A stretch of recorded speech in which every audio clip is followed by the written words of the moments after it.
ভূপেন বৰাৰ যোগদানেই নহয় চাওক ভাৰতীয় জনতা পাৰ্টীৰ আমাৰ যি বিচাৰধাৰাৰ প্ৰতি আকৰ্ষিত হৈ যিসকল মানুহে ভাৰতীয় জনতা পাৰ্টীত যোগদান কৰিব বিচাৰে সকলোৰ কাৰণে ভাৰতীয় জনতা পাৰ্টীৰ দুৱাৰ সদায় খোলা থাকে আৰু এতিয়া নিৰ্বাচনৰ সময় আজি কংগ্ৰেছৰ পৰা ভূপেন বৰা আহিছে আৰু লাহে লাহে সকলো মানুহ ওলাই আহিব তাত যিটো কথা আমাৰ মুখ্যমন্ত্ৰী ডাঙৰীয়াই কৈছে কোনো স্বাভিমানী অসমীয়া তাত আৰু থাকিব নোৱাৰে আৰু দ্বিতীয়তে কথা কংগ্ৰেছ এতিয়া আচলতে গণবিচ্ছিন্ন তেওঁলোক গোটেই সামাজিক মাধ্যমত আছে ভূপেন বৰাৰ যোগদানে আমাৰ ভাৰতীয় জনতা পাৰ্টীক আৰু শক্তিশালী কৰিব আমাৰ বিচাৰধাৰাৰ প্ৰতি আকৰ্ষিত সকলো মানুহকে আকৰ্ষিত আৰু এই নিৰ্বাচনত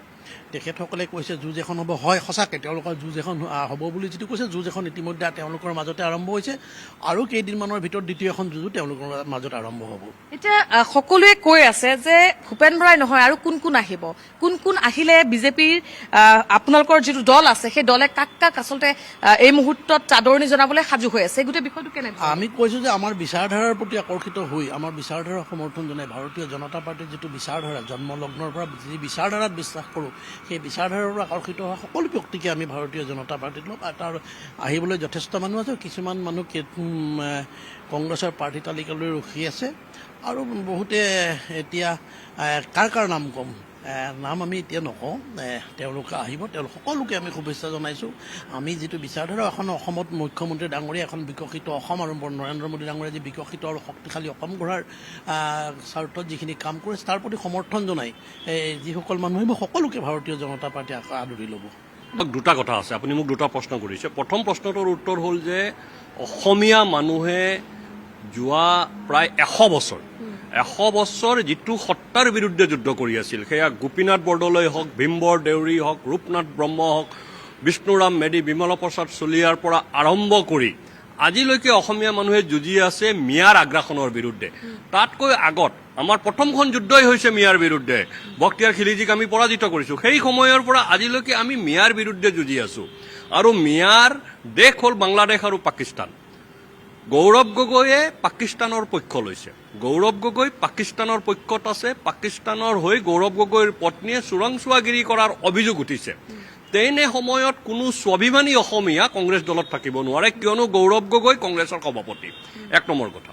দ্বিতীয় কথাটো হ'ল ভূপেন বৰাৰ যিটো পদত্যাগ কংগ্ৰেছৰ পৰা সেয়া কংগ্ৰেছৰটো পৰাজয় হয়েই কিন্তু ভাৰতীয় জনতা পাৰ্টীৰ বিজয় নহয় এই পৰাজয় ভূপেন বৰাৰ পদত্যাগটো অসমীয়া মানুহৰ জয় স্বাভিমানী অসমীয়া আত্মসন্মান থকা অসমীয়া দেশপ্ৰেমিক অসমীয়া পুণ্যভূমি ভাৰতবৰ্ষত জন্ম কৰা অসমীয়া কেতিয়াও কংগ্ৰেছ দলত থাকিব নোৱাৰে সেইকাৰণে আমি কৈছোঁ ভূপেন বৰাৰ পদত্যাগে অসমীয়া জাতিৰ মিয়া বিৰোধী সংগ্ৰামক শক্তিশালী কৰিছে অসমীয়া জাতিয়ে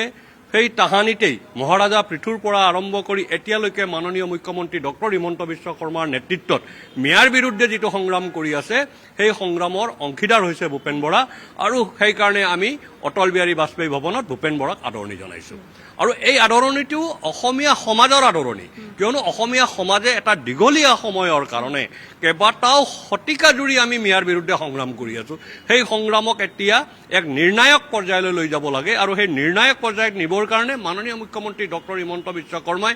বনভূমি চৰকাৰী ভূমিৰ পৰা মিয়াৰ উচ্ছেদকে ধৰি বিভিন্ন ধৰণৰ পদক্ষেপ লৈছে আৰু সেই পদক্ষেপসমূহক ভূপেন বৰাৰ কংগ্ৰেছ ত্যাগ আৰু বিজেপিৰ যোগদানে শক্তিশালী কৰিব বুলি মই বিশ্বাস কৰোঁ মই ইতিমধ্যে আৰু এটা প্ৰশ্ন আপোনালৈ কৰিছিলোঁ বিহপুৰীয়াৰ বিষয়টো যে এতিয়া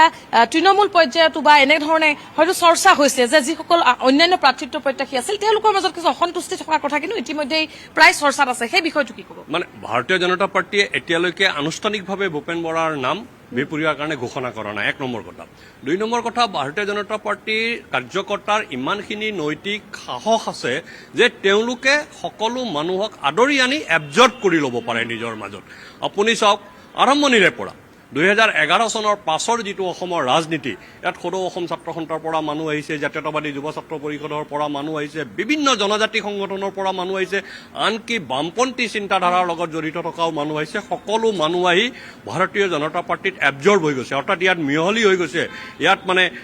মিলি গৈছে গতিকে আমি ভাবোঁ যে ভূপেন বৰা আজিৰ তাৰিখৰ পৰা তেওঁ প্ৰাক্তন কংগ্ৰেছী নহয় তেওঁ ভাৰতীয় জনতা পাৰ্টীৰ এগৰাকী মানে শক্তিশালী কাৰ্যকৰ্তা এগৰাকী ভাল কাৰ্যকৰ্তা হিচাপে ওলাই আহিব আৰু কাৰ্যকৰ্তাক আদৰণি জনাব সেইটোত মই বিশ্বাস কৰোঁ